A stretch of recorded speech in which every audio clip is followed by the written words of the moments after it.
You ask Tiger to solve. This deals with linear equations with one unknown. The final result is x equals -1. Let's solve it step by step. Group all x terms on the left side of the equation. Subtract 3x from both sides.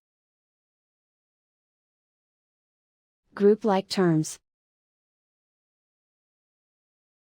Simplify the arithmetic. Group like terms. Simplify the arithmetic. Group all constants on the right side of the equation. Add 5 to both sides. Simplify the arithmetic.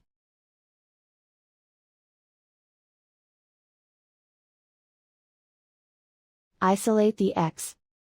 Divide both sides by 5. Simplify the fraction.